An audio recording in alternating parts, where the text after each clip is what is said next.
Laikan aduna lairibi imau nupi binita masa ani Leikhidre Haiba Khngkhre manembok masa ani bu mathada konduna phamungda tumduna leiringai matamda khangogdana kuki terrorist singna kapsilakiba bom pokhaibagi soktuna hauzik Imphal gi North AOC da Rajmeri City da Laikan aduna lairibi oinam ongbi binita mapuroiba malem nganbana nahan makhai mahaki masa ani Leikhidre Haiba khangdana leirakhiba adu ngasidi masa anina mahakpu thadoklamlaga satkhre haiba khngkhre haidi masa ani Leikhidre haiba khangkhiba asi ngasi hospital asida pause yonba lakpada nungtigi fongliba pause ama parubadagi masa ani Leikhidre haiba khangbangam khibani haina binita gi manembok loidangna fongdorkli ngasi hospital da paumisinga unaba amada binita gi manembok loidangna makhatana haiki imong nupi binita ngasi ayuk khabar parubadagi masa ani Leikhidre haiba khangbangam khibani hauzik binita na masa ani piu haina toina hairakhibaga loinana ngaihak leitana wanthai karigumada aihaksu isa ani gi manakta chatlagani haina toina kapli ai imong nupi gi matau yengba ngamdre taibang semba mapu aihakpusu loksinbiro haiduna tengthaduna kapkhi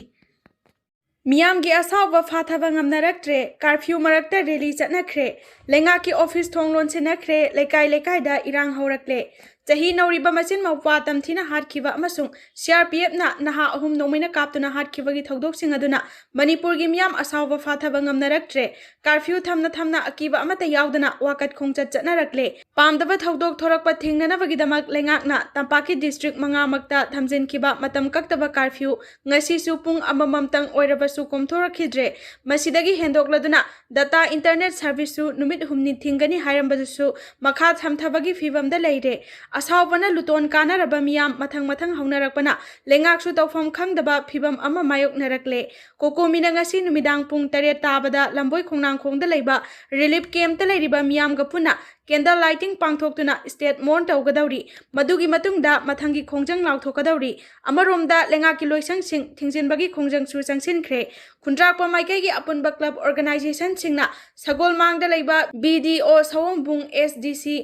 FCI amadi Forest na singbagi office thonglon sinkhre yanaba puraktriba fawba makhatana office sing hangba yaroi haina lauthokre khongjang aduda saruk yaba yaukhiba James na haiki sahi nauriba angang hatkhiba haibasi tamthiraba terrorist ki thawongni masi ngakpiba yaroidaba maral amani mahakna haiki irang asi lotion hange haiba targadi thangjing singda leiriba central force sing loktho aduga pambaina lusingba UNLF ki cadre sing oina thamu irang thokiba tronglaubi amasung misam hatkhiba CRPF ki kem aduda state force thamu kuki terrorist sing gi mathakta military crackdown taw illegal immigrants sing mayum da halankho khurai konsam lekai apunba lup amasung akoibada leiba nupi singi oiba khongjang amasu kokomi gi mityeng makhada khongjang ama chatkhre tronglaubi thogdoki justice piu hairi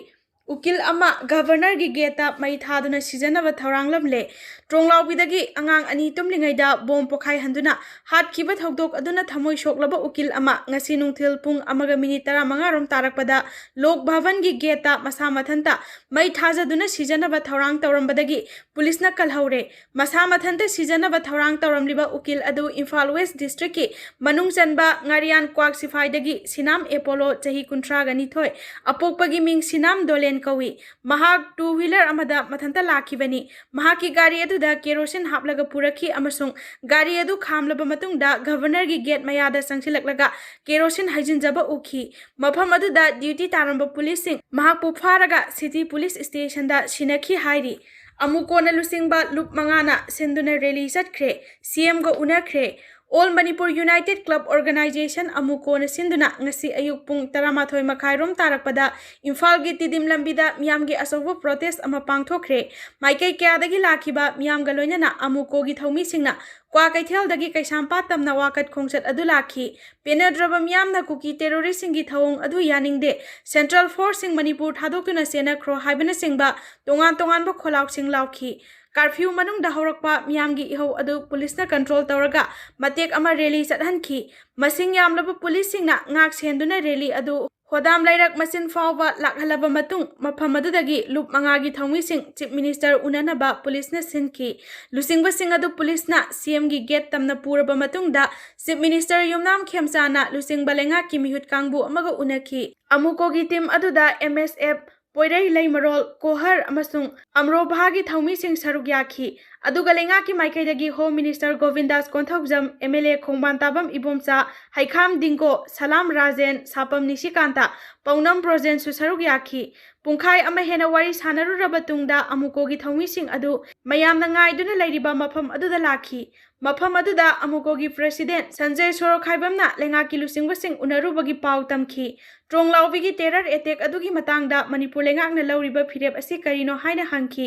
ꯃꯗꯨꯗ government ꯑꯁꯤ ꯊꯥ ꯑꯅꯤ ꯈꯛꯇꯃꯛ ꯉꯥꯏꯔꯤ state ꯑꯁꯤꯗ ꯇꯪꯗꯨ ꯂꯩꯇꯥꯕ ꯐꯤꯕꯝ ꯍꯟꯖꯤꯜꯍꯟꯅꯅꯕꯒꯤ ꯍꯣꯠꯅꯕꯒꯤ ꯃꯊꯛꯇ ꯃꯤꯌꯥꯝꯒꯤ ꯄꯨꯟꯁꯤ ꯂꯟ ꯊꯨꯝ ꯃꯥꯡꯍꯟꯗꯅꯕ ꯑꯀꯟꯕ ꯆꯦꯛꯁꯤꯟ ꯊꯧꯔꯥꯡꯁꯨ ꯂꯧꯈꯠꯂꯤ ꯑꯁꯤꯒꯨꯝꯕ ꯇꯥꯟꯐꯝ ꯑꯁꯤꯗ ꯆꯍꯤ ꯅꯧꯔꯤꯕ ꯑꯉꯥꯡ ꯑꯅꯤ ꯍꯥꯠꯈꯤꯕꯁꯤ ꯂꯩꯉꯥꯛꯇꯁꯨ ꯌꯥꯝꯅ ꯅꯨꯡꯉꯥꯏꯇꯕ ꯐꯥꯎꯏ ꯇꯧꯕ ꯌꯥꯕ ꯈꯨꯗꯤꯡꯃꯛ ꯇꯧꯒꯅꯤ ꯍꯥꯏꯅ ꯊꯥꯖꯕ ꯄꯤꯔꯛꯈꯤ ꯑꯗꯨꯕꯨ ꯀꯣꯀꯣꯃꯤꯒꯤ ꯊꯧꯃꯤꯁꯤꯡꯅ ꯂꯩꯉꯥꯛꯀꯤ ꯋꯥꯐꯝ ꯑꯗꯨ ꯌꯥꯅꯤꯡꯗꯕ ꯐꯣꯡꯗꯣꯛꯂꯝꯈꯤ ꯄ꯭ꯔꯦꯁꯤꯗꯦꯟꯠ ꯔꯨꯜ ꯂꯩꯒꯦꯔꯥ ꯑꯅꯧꯕ ꯂꯩꯉꯥꯛ ꯑꯣꯏꯒꯦꯔꯥ ꯒꯚꯔꯟꯃꯦꯟꯠ ꯍꯥꯏꯕꯁꯤꯗꯤ ꯒꯚꯔꯟꯃꯦꯟꯠꯅꯤ ꯍꯥꯏꯅ ꯊꯧꯗꯣꯛ ꯑꯗꯨꯒꯤ ꯖꯁꯇꯤꯁ ꯄꯤꯅꯅꯕ ꯇꯛꯁꯤꯜꯂꯝꯈꯤ ꯇꯟꯖꯥ ꯑꯗꯨꯗ ꯃꯅꯥꯛ ꯅꯛꯄꯗ ꯕꯣꯝꯕꯨꯂꯥ ꯃꯌꯥꯝ ꯑꯃ ꯄꯣꯈꯥꯏꯔꯛꯄꯒꯤ ꯃꯈꯣꯜ ꯇꯥꯔꯛꯄꯗꯒꯤ ꯃꯐꯝ ꯑꯗꯨꯗ ꯇꯤꯜꯂꯝꯕ ꯃꯤꯌꯥꯝ ꯑꯗꯨ ꯃꯊꯪ ꯃꯐꯝ ꯑꯗꯨ ꯊꯥꯗꯣꯛꯂꯒ ꯍꯟꯅꯈꯤ ꯃꯅꯤꯄꯨꯔ ꯏꯟꯗꯤꯌꯥꯒꯤ ꯁ꯭ꯇꯦꯠ ꯑꯃ ꯑꯣꯏꯖꯔꯕꯁꯨ ꯏꯟꯗꯤꯌꯥꯅ ꯇꯨꯃꯤꯠꯀꯥꯡꯗꯒꯤ ꯍꯦꯟꯅ ꯍꯟꯊꯅ ꯌꯦꯡꯂꯤ ꯈꯥꯏꯗꯦꯝꯃꯅꯤ ꯁ꯭ꯇꯦꯠꯁꯤꯗ ꯊꯣꯛꯂꯤꯕ ꯏꯔꯥꯡꯁꯤꯗ ꯁꯦꯟꯇꯔꯒꯤ ꯌꯥꯀꯥ ꯌꯦꯡꯗꯨꯅ ꯊꯕꯛ ꯇꯧꯒꯗꯕ ꯅꯠꯇꯦ ꯏꯁꯥꯒꯤ ꯊꯕꯛꯇꯤ ꯏꯁꯥꯅ ꯇꯧꯒꯗꯕꯅꯤ ꯍꯥꯏꯅ ꯇꯔꯥꯒꯤ ꯆꯩꯁꯨꯒꯤ ꯆꯤꯌꯔꯃꯦꯟ ꯈꯥꯏꯗꯦꯝꯃꯅꯤꯅ ꯐꯣꯡꯗꯣꯛꯈ꯭ꯔꯦ ꯋꯥꯐꯝ ꯑꯁꯤ ꯉꯁꯤ ꯂꯣꯛꯂꯥꯎꯕꯨꯡꯗ ꯂꯩꯕ ꯈꯥꯏꯗꯦꯝꯃꯅꯤꯒꯤ ꯌꯨꯝꯗ ꯄꯥꯡꯊꯣꯛꯈꯤꯕ ꯄꯥꯎꯒꯤ ꯃꯤꯐꯝ ꯑꯃꯗ ꯐꯣꯡꯗꯣꯛꯈꯤꯕꯅꯤ ꯃꯤꯐꯝ ꯑꯗꯨꯗ ꯃꯍꯥꯛꯅ ꯃꯈꯥ ꯇꯥꯔꯗꯨꯅ ꯍꯥꯏ ꯇ꯭ꯔꯣꯡꯂꯥꯎꯕꯤ ꯑꯋꯥꯡ ꯂꯩꯀꯥꯏꯗ ꯑꯦꯄ꯭ꯔꯤꯜ 6ꯀꯤ ꯅꯣꯡꯌꯥꯏ ꯃꯇꯨꯡ ꯄꯨꯡ 1 ꯍꯦꯜꯂꯛꯄ ꯃꯇꯝꯗ ꯀꯨꯀꯤ ꯃꯤꯂꯤꯇꯦꯟꯠꯁꯤꯡꯅ ꯕꯣꯝ ꯀꯥꯞꯁꯤꯜꯂꯛꯄꯗꯒꯤ ꯄꯤꯛꯂꯤꯕ ꯑꯉꯥꯡ ꯃꯆꯤꯟ ꯃꯧꯄ꯭ꯋꯥ 2 ꯂꯩꯈꯤꯗꯕ ꯑꯗꯨꯒ ꯑꯄꯣꯛꯄꯤ ꯃꯃꯥꯅ ꯁꯣꯛꯇꯨꯅ ꯍꯣꯁꯄꯤꯇꯥꯜꯗ ꯂꯥꯏꯀꯠꯅꯈꯤꯕ ꯑꯃꯗꯤ ꯊꯧꯗꯣꯛ ꯑꯗꯨꯗꯒꯤ ꯈꯣꯏꯁꯥꯎꯅꯔꯕ ꯃꯤꯌꯥꯝꯅ ꯍꯧꯔꯛꯈꯤꯕ ꯏꯔꯥꯡꯗ CRPFꯅ ꯅꯣꯡꯃꯩ ꯀꯥꯞꯊꯔꯛꯄꯗꯒꯤ ꯃꯤꯑꯣꯏ 3 ꯂꯩꯈꯤꯗꯕ ꯑꯃꯗꯤ ꯀꯌꯥ ꯑꯃꯅ ꯑꯁꯣꯛ ꯑꯄꯟ ꯅꯪꯈꯤꯕ ꯑꯁꯤ ꯀꯟꯗꯦꯝ ꯇꯧꯏ ꯊꯣꯛꯈꯤꯕ ꯊꯧꯗꯣꯛ ꯑꯗꯨꯒꯤ ꯃꯇꯥꯡꯗ NIAꯗ ꯁꯤꯟꯅꯒꯅꯤ ꯍꯥꯏꯔꯤꯕ ꯑꯁꯤ ꯂꯩꯉꯥꯛ ꯑꯃꯗꯤ ꯁ꯭ꯇꯦꯠ ꯄꯨꯂꯤꯁ ꯃꯇꯤꯛ ꯆꯥꯗꯕꯒꯤꯅꯤ ꯃꯈꯜ ꯀꯌꯥꯒꯤ ꯃꯥꯁ ꯀꯣꯝꯕꯤꯡ ꯆꯠꯊꯗꯨꯅ ꯀꯅꯥꯅ ꯇꯧꯕꯅꯣ ꯈꯪꯂꯕ ꯃꯇꯨꯡ NIA ꯑꯃꯗꯤ CBIꯅꯆꯤꯡꯕꯗ ꯁꯤꯟꯅꯒꯗꯕꯅꯤ ꯊꯧꯗꯣꯛꯁꯤꯒꯤ ꯃꯇꯥꯡꯗ ꯀꯨꯀꯤꯒꯤ ꯂꯩꯔꯤꯕ ꯑꯣꯔꯒꯅꯥꯏꯖꯦꯁꯟꯁꯤꯡꯅ ꯊꯧꯗꯣꯛ ꯑꯁꯤꯒ ꯃꯔꯤ ꯂꯩꯅꯗꯦ ꯍꯥꯏꯅ ꯐꯣꯡꯗꯣꯛꯈꯤꯕ ꯂꯩꯔꯦ ꯍꯥꯏꯔꯤꯕ ꯑꯁꯤꯅꯗꯤ ꯏꯁꯨ ꯑꯁꯤ ꯇꯔꯥꯏꯕ ꯏꯁꯨ ꯅꯠꯇꯦ ꯀꯟꯁꯇꯤꯇ꯭ꯌꯨꯁꯟꯒꯤ ꯃꯇꯨꯡ ꯏꯟꯅ ꯁ꯭ꯇꯦꯠ ꯈꯨꯗꯤꯡꯃꯛꯇ ꯃꯁꯥꯒꯤ ꯁꯣꯚꯔꯦꯟꯇꯤ ꯂꯩ ꯃꯅꯤꯄꯨꯔꯁꯨ ꯃꯁꯥꯒꯤ ꯂꯩꯉꯥꯛꯇ ꯊꯧꯗꯥꯡ ꯂꯩ ꯑꯗꯨꯕꯨ ꯁꯤꯖꯤꯟꯅꯕ ꯉꯝꯗꯅ ꯂꯩꯔꯦ ꯂꯩꯉꯥꯛ ꯑꯁꯤꯅ ꯁꯦꯟꯇꯔꯒꯤ ꯌꯥꯀꯥ ꯌꯦꯡꯗꯨꯅ ꯂꯩꯒꯗꯕ ꯅꯠꯇꯦ ꯏꯁꯥꯒꯤ ꯏꯊꯧꯗꯤ ꯏꯁꯥꯅ ꯇꯧꯒꯗꯕꯅꯤ ꯆꯍꯤ ꯐꯥꯔꯛꯂꯕ ꯁ꯭ꯇꯦꯠꯀꯤ ꯏꯔꯥꯡ ꯑꯁꯤꯗ ꯁꯦꯟꯇꯔꯒꯤ ꯃꯄꯤ ꯃꯄꯥ ꯑꯣꯏꯔꯤꯕ ꯄ꯭ꯔꯥꯏꯝ ꯃꯤꯅꯤꯁꯇꯔꯅ ꯉꯁꯤ ꯐꯥꯎꯕ ꯅꯨꯄꯤ ꯑꯉꯥꯡꯗ ꯊꯣꯛꯈꯤꯕ ꯊꯧꯗꯣꯛꯁꯤꯡꯒꯤ ꯃꯇꯥꯡꯗ ꯋꯥꯐꯝ ꯑꯃꯠꯇ ꯐꯣꯡꯗꯣꯛꯇꯅ ꯂꯩꯔꯤ ꯏꯟꯗꯤꯌꯥꯒꯤ ꯁ꯭ꯇꯦꯠ ꯑꯃ ꯑꯣꯏꯖꯔꯕꯁꯨ ꯃꯅꯤꯄꯨꯔ ꯑꯁꯤ ꯇꯨꯃꯤꯠꯀꯥꯡꯗꯒꯤ ꯍꯦꯟꯅ ꯍꯟꯊꯅ ꯌꯦꯡꯂꯤ ꯂꯣꯒꯤ ꯃꯇꯨꯡ ꯏꯟꯅ ꯃꯔꯥꯜ ꯂꯩꯕꯁꯤꯡ ꯐꯥꯕ ꯉꯝꯗ꯭ꯔꯕ ꯖꯨꯗꯤꯁꯤꯌꯦꯜ ꯏꯟꯀ꯭ꯋꯥꯏꯔꯤ ꯇꯧꯕ ꯉꯝꯗ꯭ꯔꯕ ꯃꯅꯤꯄꯨꯔ ꯊꯨꯒꯥꯏꯅꯕ ꯍꯣꯠꯅꯔꯤꯕ ꯑꯁꯤ ꯉꯥꯛꯄ ꯉꯝꯗ꯭ꯔꯕꯗꯤ MLA ꯃꯤꯅꯤꯁꯇꯔꯁꯤꯡ ꯈꯨꯗꯛꯇ ꯐꯝ ꯊꯥꯗꯣꯛꯄꯅ ꯐꯩ ꯍꯥꯏꯅ ꯃꯍꯥꯛꯅ ꯐꯣꯡꯗꯣꯛꯈꯤ ꯏꯔꯥꯡ ꯂꯥꯛꯁꯤꯟꯅꯅꯕ CRPFꯅ ꯕ꯭ꯂꯦꯡ ꯐꯥꯌꯔ ꯅꯠꯇ꯭ꯔꯒ ꯈꯨꯍꯨ ꯃꯈꯥꯗ ꯀꯔꯤꯒꯤ ꯅꯣꯡꯃꯩ ꯀꯥꯞꯇ꯭ꯔꯤꯕꯅꯣ ꯇ꯭ꯔꯣꯡꯂꯥꯎꯕꯤꯒꯤ ꯊꯧꯗꯣꯛ ꯊꯣꯛꯈ꯭ꯔꯕ ꯃꯇꯨꯡ ꯁꯦꯀ꯭ꯌꯨꯔꯤꯇꯤ ꯐꯣꯔꯁꯁꯤꯡꯅ ꯐꯥꯔꯦ ꯍꯥꯏꯔꯤꯕ UKNAꯒꯤ ꯀꯦꯗꯔ ꯑꯗꯨ NIAꯗ ꯁꯤꯟꯅꯕꯒꯤ ꯃꯍꯨꯠꯇ ꯅꯨꯃꯤꯠ 10ꯅꯤꯒꯤ ꯃꯅꯨꯡꯗ ꯁ꯭ꯇꯦꯠ ꯐꯣꯔꯁꯇ ꯁꯤꯟꯅꯗꯨꯅ ꯑꯁꯦꯡꯕ ꯂꯪꯂꯥ ꯂꯪꯖꯤꯟ ꯊꯤꯒꯠꯍꯟꯒꯗꯕꯅꯤ ꯍꯥꯏꯅ ꯏꯃꯥꯒꯤ ꯃꯩꯔꯥꯒꯤ ꯄ꯭ꯔꯦꯁꯤꯗꯦꯟꯠ TH ꯁꯨꯖꯥꯇꯥꯅ ꯐꯣꯡꯗꯣꯛꯈ꯭ꯔꯦ ꯇ꯭ꯔꯣꯡꯂꯥꯎꯕꯤꯒꯤ ꯊꯧꯗꯣꯛꯇ ꯑꯁꯣꯛ ꯑꯄꯟ ꯅꯪꯗꯨꯅ ꯔꯥꯖ ꯃꯦꯗꯤꯁꯤꯇꯤꯗ ꯂꯥꯏꯀꯠꯅꯗꯨꯅ ꯂꯩꯔꯤꯕ ꯑꯁꯣꯛꯄꯁꯤꯡꯒꯤ ꯐꯤꯚꯝ ꯍꯪꯕ ꯂꯥꯛꯄꯒ ꯂꯣꯏꯅꯅ ꯃꯈꯣꯏꯒꯤ ꯏꯃꯨꯡ ꯃꯅꯨꯡꯒꯤ ꯃꯤꯑꯣꯏꯁꯤꯡꯒ ꯎꯅꯗꯨꯅ ꯑꯐ ꯐꯠꯇꯒꯤ ꯋꯥ ꯇꯥꯅꯕꯒ ꯃꯔꯤ ꯂꯩꯅꯅ ꯋꯥꯐꯝ ꯑꯁꯤ ꯐꯣꯡꯗꯣꯛꯈꯤꯕꯅꯤ ꯃꯍꯥꯛꯅ ꯃꯈꯥ ꯇꯥꯅ ꯍꯥꯏ ꯍꯧꯖꯤꯛ ꯂꯩꯔꯤꯕ ꯑꯅꯧꯕ ꯂꯩꯉꯥꯛ ꯑꯁꯤ ꯃꯤꯌꯥꯝꯅ ꯄꯦꯟꯅꯗ꯭ꯔꯦ ꯂꯩꯉꯥꯛꯀꯤ ꯆꯠꯅ ꯀꯥꯡꯂꯣꯟ ꯑꯃꯒꯨꯝ ꯆꯤꯟꯗꯣꯟꯒꯤ ꯂꯩꯇꯣꯟꯗ ꯌꯥꯎꯔꯕꯅꯤ ꯍꯥꯏꯕꯒꯨꯝ ꯏꯔꯥꯡ ꯑꯗꯨ ꯅꯦꯝꯊꯅꯕꯒꯤꯗꯃꯛ ꯑꯦꯛꯁ ꯒ꯭ꯔꯦꯁꯤꯌꯥ ꯄꯤꯔꯒꯅꯤ ꯑꯃꯗꯤ ꯀꯦꯁ NIAꯗ ꯁꯤꯟꯅꯔꯒꯅꯤ ꯍꯥꯏꯗꯨꯅ ꯃꯤꯌꯥꯝꯕꯨ ꯄꯪꯊꯍꯟꯕ ꯌꯥꯔꯛꯂꯣꯏ ꯖꯦꯅꯣꯁꯥꯏꯠ ꯑꯣꯏꯕ ꯃꯑꯣꯡꯗ ꯇꯦꯔꯣꯔꯤꯁꯀꯤ ꯊꯧꯑꯣꯡ ꯆꯠꯊꯗꯨꯅ ꯄꯤꯛꯂꯤꯕ ꯑꯉꯥꯡ 2 ꯇꯨꯝꯂꯤꯉꯩꯗ ꯕꯣꯝ ꯀꯥꯞꯁꯤꯟꯗꯨꯅ ꯍꯥꯠꯈꯤꯕ ꯑꯃꯗꯤ ꯃꯗꯨꯗ ꯈꯣꯏꯁꯥꯎꯅꯔꯕ ꯃꯤꯌꯥꯝꯅ CRPF ꯀꯦꯝ ꯇꯝꯅ ꯊꯣꯝꯖꯤꯟꯗꯨꯅ ꯄꯦꯟꯗꯕꯒꯤ ꯏꯔꯥꯡ ꯍꯧꯔꯛꯄꯗ ꯑꯇꯝꯅꯅ ꯅꯣꯡꯃꯩ ꯀꯥꯞꯊꯣꯔꯛꯄꯗꯒꯤ ꯃꯤꯑꯣꯏ 3 ꯁꯤꯈꯤꯕꯒ ꯂꯣꯏꯅꯅ ꯃꯤꯑꯣꯏ ꯀꯌꯥ ꯑꯃꯅ ꯁꯣꯛꯍꯟꯈꯤ ꯀꯔꯤꯒꯤ CRPFꯅ ꯏꯔꯥꯡ ꯑꯗꯨꯕꯨ ꯂꯥꯛꯁꯤꯟꯅꯅꯕ ꯕ꯭ꯂꯦꯡ ꯐꯥꯌꯔ ꯅꯠꯇ꯭ꯔꯒ ꯈꯨꯎ ꯃꯈꯥꯗ ꯀꯔꯤꯒꯤ ꯅꯣꯡꯃꯩ ꯀꯥꯞꯇ꯭ꯔꯤꯕꯅꯣ ꯍꯪꯈꯤ ꯀꯨꯀꯤ ꯇꯦꯔꯣꯔꯤꯁꯁꯤꯡꯒꯤ ꯃꯊꯛꯇ ꯑꯦꯛꯁꯟ ꯂꯧꯈꯠꯇ꯭ꯔꯕꯗꯤ ꯃꯤꯌꯥꯝꯒꯤ ꯑꯁꯥꯎꯕ ꯄꯨꯝꯕ MLA ꯃꯤꯅꯤꯁꯇꯔꯁꯤꯡꯗ ꯍꯩꯊꯔꯛꯂꯣꯏ ꯍꯥꯏꯅꯤꯡꯉꯥꯏ ꯂꯩꯇꯦ 14 CSO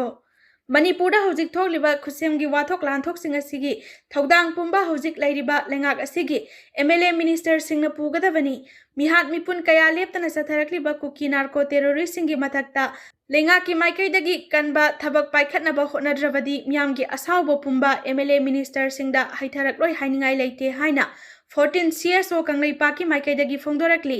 ꯃꯈꯥ ꯇꯥꯅ ꯍꯥꯏꯔꯛꯂꯤꯕꯅ Bisnupur district ki Tronglaubi awang leikaida rocket attack satharakiba aduda chahi nauriba angang machin manau ani Leikhidaba amadi Mamana aruba phibamda soktuna leiriba asi 14 CSO Khngkhre maikaidagi thamoi sokna Nungaitaba Fongdorkli loinana imung manunggi awabada saruk yari lamdam asida oirakliba tangdu leitadaba phibam asina lila isai nongmai amadi thabal chongba yauna Chaksa haijanaba amasung makhal khudingmaki harau kumhai sing matam kaktana athingba thamle lamdam sida leiriba MLA minister singna lingjel manadabadagi ngasi fawbu kuki narco terrorist sing asina maning tamna landaba ngamlakpani ngasi maklamdam asida oirakliba phibam sing asi kupna yenglaga hojik oiriba MLA minister singna masa masagi oiba sabsaba firep adu athuba matamda leibak miyamda khanganbaga loinana tamthiraba mihat mipun kaya leptana satharakliba kuki narco terrorist singi mathakta akanba thavak paikhatnaba hotnadravadi miyamge asawba pumnamak hojik leiriba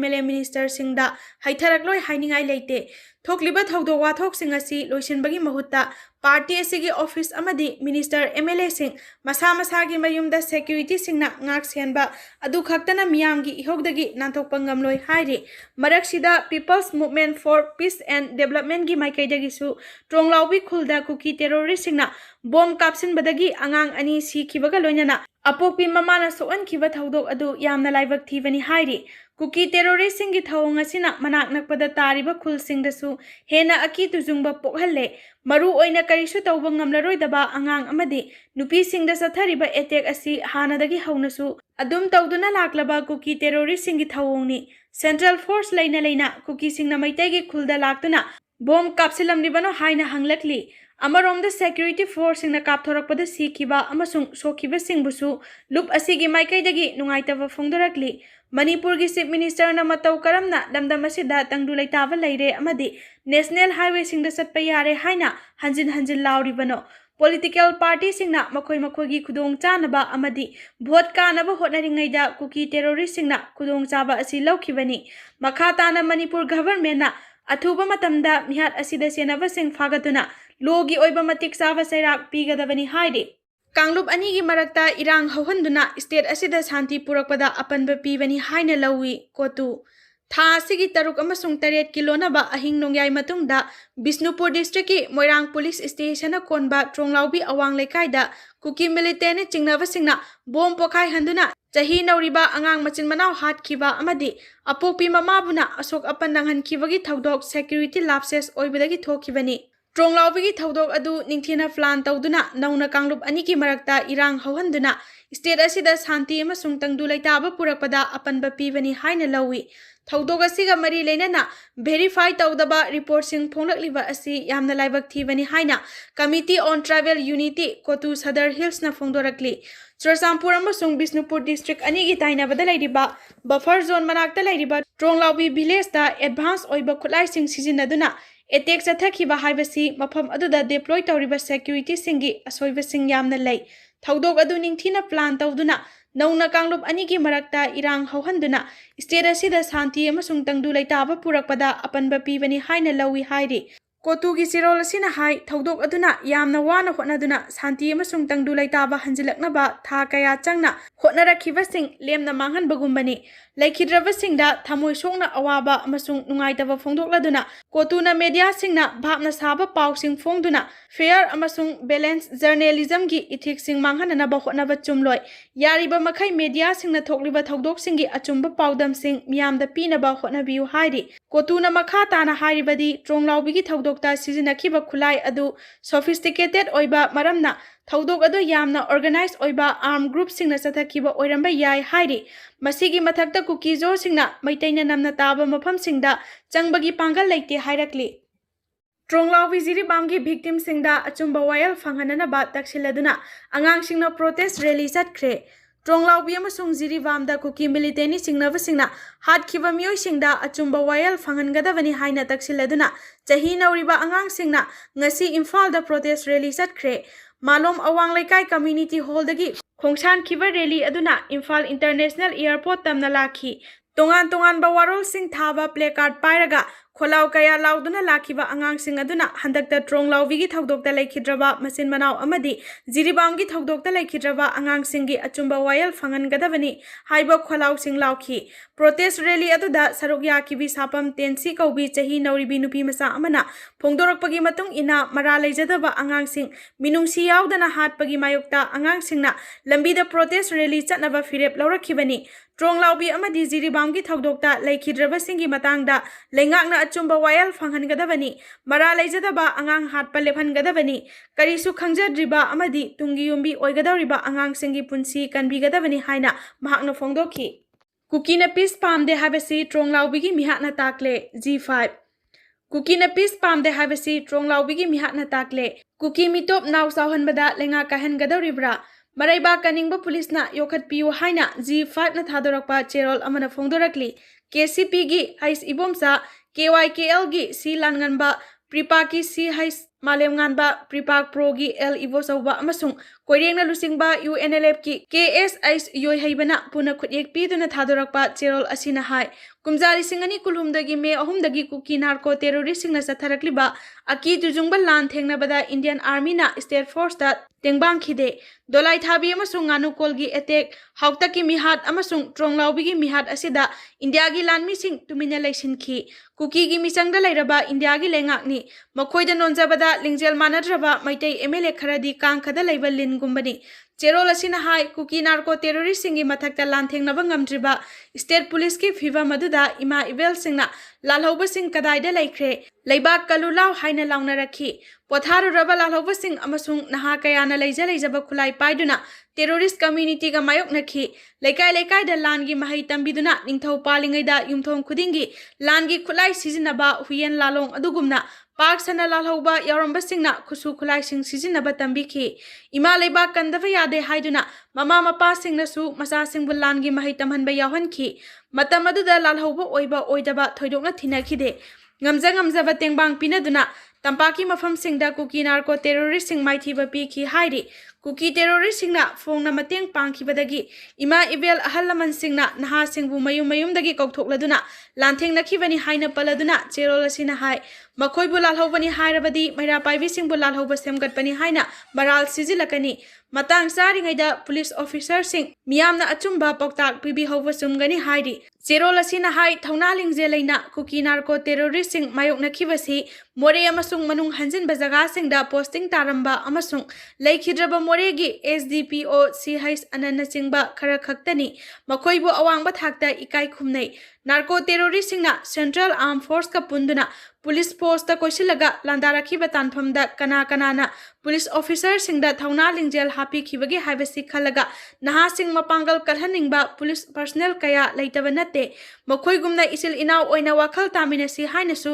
cherol asina Fongdorkli hiram khudingmakta India na mipal tanghanduna thamliba lairaba imung ngakta ni paladuna cherol asina hai I masel oiriba police personnel kharana khul ngakpa singbu faduna imung manungda sel thumgi saitheng pibasi makha tana tawiganu ukil singna su angamba thakta police khul ngakpa amasung misam singda maral pisinbagi case sing thengnabada mateng pangbiu tangai fadaba senpham adu khaklaubiu mayum thadoktuna leibak kanana batholakpa sing leiramdravadi iramda Manipur kanglaipak asi sayen ngayen aduna Manipur thugaining ba phurup singna nahana Delhi da khudol tamthokhi ba yarambani haibasi khangminasi cherol asina hai kuki narco terrorist singbu mayok nakhiba thauna lingje leiraba police personnel singda India gi gallantry award piba ngamdriba sina takpadi aki tujungba kumja lisingani kulhumdagi me ahumda thokiba thodok adu India gi thoksilni haibasini hairi